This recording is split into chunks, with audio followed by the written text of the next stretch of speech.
স্বরাষ্ট্র উপদেষ্টা থেকে সরিয়ে দেয়া কে এই এম সাখাওয়াত হোসেন। অন্তর্বর্তীকালীন সরকারের স্বরাষ্ট্র মন্ত্রণালয়ের দায়িত্ব পেয়েছিলেন অবসরপ্রাপ্ত brigadier general M Sakhawat Hossain, যদিও এখন তিনি এই দায়িত্বে নেই। ঘটনাবহুল এক জীবন অবসরপ্রাপ্ত ব্রিগেডিয়ার জেনারেল এম সাখাওয়াত হোসেনের। জন্ম 1948 সালে বরিশালে। 4 ভাই বোনের মধ্যে সবচেয়ে বড় তিনি।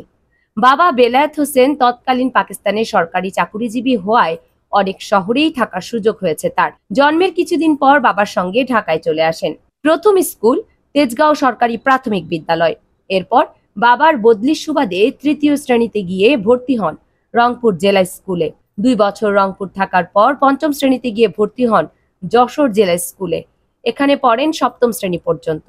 এরপরে বাবার বদলি তৎকালীন পশ্চিম পাকিস্তানের কেন্দ্রীয় সরকারের কৃষি মন্ত্রণালয়ে।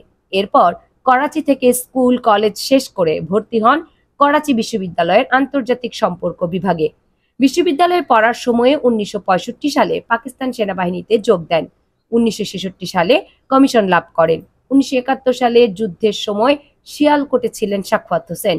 সেই সময়টায় কেমন ছিলেন এমন প্রশ্নের উত্তরে তিনি বলেন, যুদ্ধের সময় থেকেই দেশে ফিরে আসার আগ পর্যন্ত পাকিস্তানের বন্দি দশার মধ্যে কাটাতে হয়েছিল।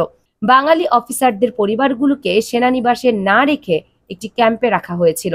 বাঙালি সেনা অফিসারদের র‍্যাঙ্ক কেড়ে নেওয়া হয়েছিল। বেতন বন্ধ ছিল।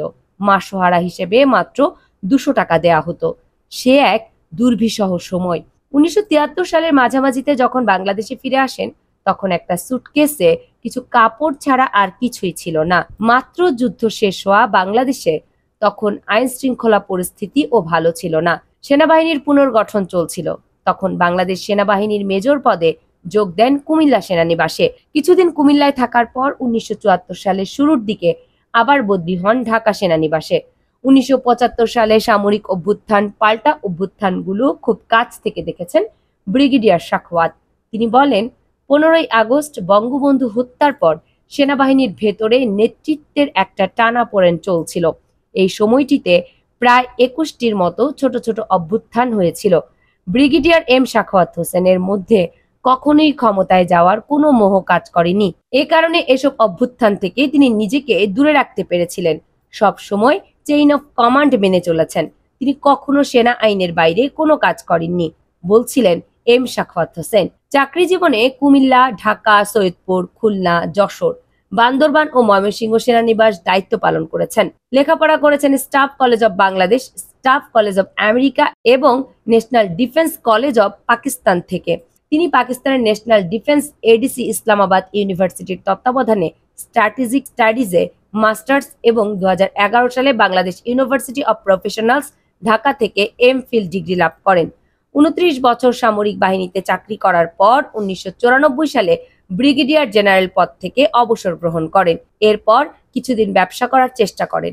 ব্যবসা ঠিক জমে না ওঠায় সরে আসেন ব্যবসা থেকে। তারপর থেকে লেখালেখি শুরু। প্রথম বই লেখেন 1995 সালে বাংলাদেশের রক্তাক্ত অধ্যায় নামে। প্রায় 400 আর্টিকেল বের হয়েছে বিভিন্ন পত্রপত্রিকায়। নির্বাচন কমিশনার হবার আগে উপদেষ্টা হওয়ার প্রস্তাব পেয়েছিলেন সাখাওয়াত হোসেন।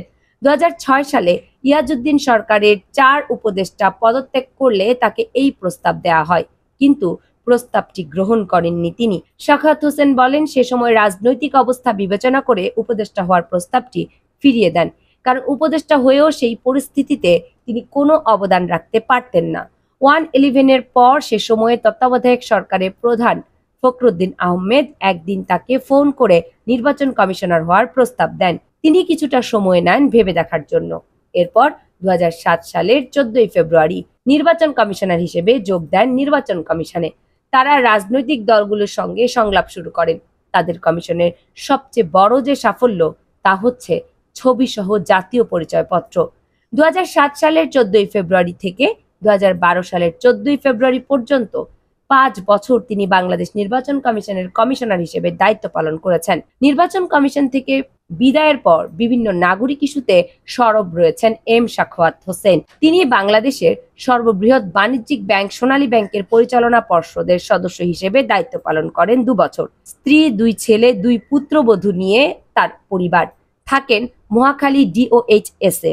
স্ত্রী অবসরপ্রাপ্ত লেফটেন্যান্ট কর্নেল রেহানা খান, পেশায় চিকিৎসক। বড় ছেলে মোহাম্মদ কায়সার হোসেন একটি মোবাইল কোম্পানিতে কর্মরত। ছোট ছেলে এম শাফাক হোসেন ব্যবসা করেন। এম সাখাওয়াত হোসেন কখনোই রাজনীতিতে নাম লেখাবেন না বলেও জানান তিনি। কামরুন নাহার রাখি, কেএনআর মিডিয়া।